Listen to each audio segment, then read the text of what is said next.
pag-consid ni Bangag ni Marcos Jr. sa mga burisma. Ginagagamit lang ang PWD.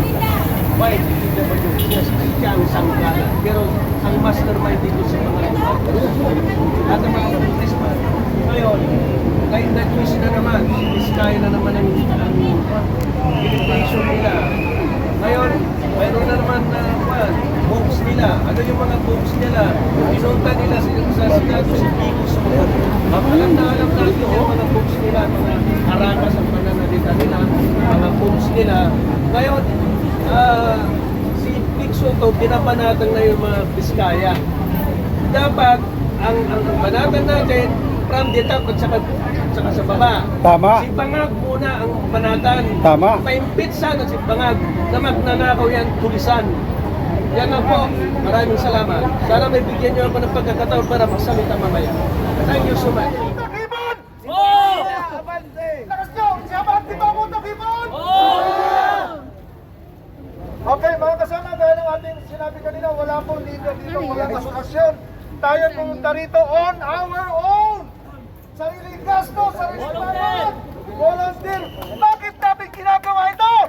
Ito ay dahil sa ating pagmamahal sa bayan. Ayaw na natin ang kurap ng gobyerno. Ayaw na natin maging biktima ng baha. Ayaw na natin nakawin nila ang ating mga pulis. Tama! Kaya tayo naririto. Sa mga kasama, walang leader dito. Lahat ng gusto magsalita, dito nyo ipulalas ang inyong sama ng loob. Sabihin ninyo, isigaw ninyo, kung sino ang gusto nyo makulong, kung sino ang gusto nyo itapon sa Manila Bay. Si Marcos! Si Marcos ang pinuno ng sindikato. Okay. Hanggang sa pagnanakaw. So, umpisa lang tayo ha, umpisa na tayo ha. Dapat tingin mo din. Para tuloy-tuloy po ito. Pinag-usapan yung isa. Daan po kayo sa akin kung Nag-usapan. sino yung gusto magsalita na para hindi agawan ng Kaya nga di ko magtiis. Hindi po ito pasikatan. Yung Goldilocks, alam ko dito Sabihin sa ninyo atin. kung inyong salubin. Huwag kayo mahiya. Ngayon, ang panahon na tayo ay dapat maging mataman. Sobra-sobra na ang kanilang pagnanakaw sa ating buwis. Hindi, sinama naman. Sobra-sobra na ang pangyulak nila sa ating pagkatao. So, para nyo ng hawa. Umpisa na natin ang programa, magsalita po yung gusto magsalita. Lumapit agad dito, kabataan, kababaihan, senior citizen, at ano pa man, kahit LGBTQ. Yung gusto magsalita, pumunta na rito. Sino? Si Mr. Park Alameda, maya-maya ito, maririnig ninyo ulit, magsasalita. O sino? O dito. Volunteer kahit sino. Yung mga kaibigan natin vloggers, mga kaibigan natin vloggers, umpisan nyo na, sabihin nyo, gayahin nyo ang inyong mga kapwa Pilipino, papuntahin na rito sa EDSA. Para nyo ang awa. Pwede pala. Habang may buhay na mamaya magsasalita. O ito. At ang pakinggan natin, isang Pilipino vlogger, at kilala ko ito, binabayaran nila ang pambabaliktad. Ngunit hindi siya pumaliktad sa pagkasyano ng prinsipyo ng kamahal sa bayan. So brother, pangalan mo nila. Hello. Wow, let's go. Magandang araw po sa inyo mga kababayan. Katulad nyo rin po ako isang Pilipino, isang ama, isang magulang sa aking mga anak na syempre, ipinaglalaban ko ang kinabukasan ng mga anak ko. Yes! Wakasan natin ang korupsyon sa gobyerno. Palagutin si Marcos, palagutin si Romualdez. Huwag po tayong maniwala sa moro-moro hearing na ginagawa sa Kongreso. Yan po ay isang malaking kalokohan. Bakit ko po nasabi? Pagkatapos po, mga kababayan ko, ang mga pangalanan, si Saldico, at ito si Mr. Speaker, Romualdez, biglang nagrigo doon sa Senado. May nagutos po ba? Meron. Sabi nga po ni Tito Soto, gusto daw po silang ipasibak lahat.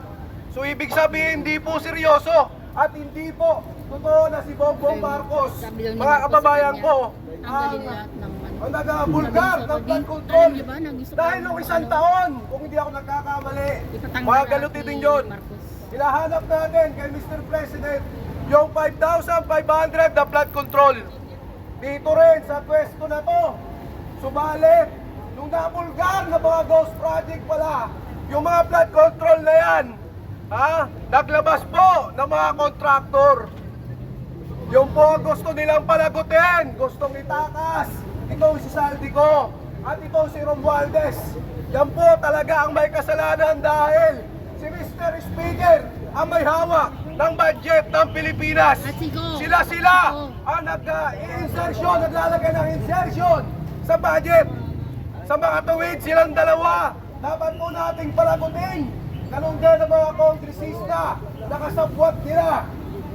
Ngayon, mga kapwa kong Pilipino, wag lang tayong matapang sa social media. Lumabas po kayo rito, ito na kami. Andito na kami.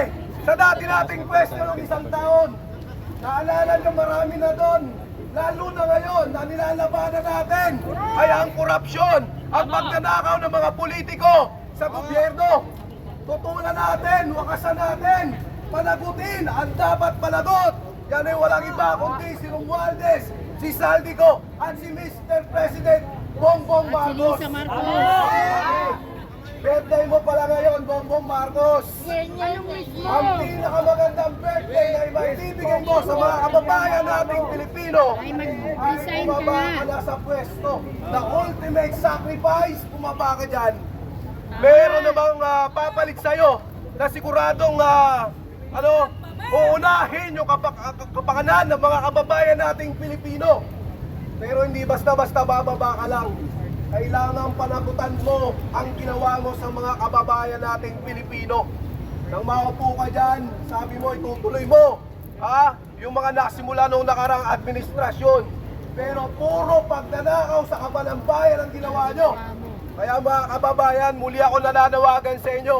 Panagutin natin ang mga korap na politiko. Yes! Yun lamang po. Yun lamang po, magandang hapon at maraming salamat po sa inyo lahat.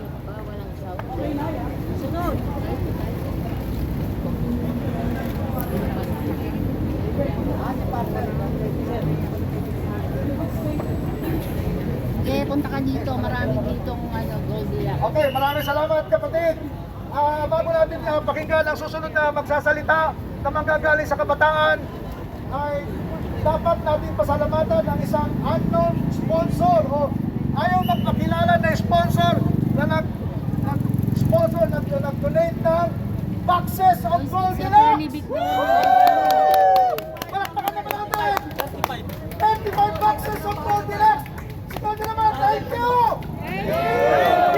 Thank you! Kung sino ka man, ayaw niya sabihin, kahit kayo kung sunod pilihan niya ng mamon, Attorney Vic Rodriguez daw. para sa atin po yan, binigay ng ating kapwa Pilipino na nagmamahal sa bayan ng Magulayan. na Magulayan. nagsasawa na sa korupsyon ng mga politiko, lalong-lalo na mga nasa Kongreso.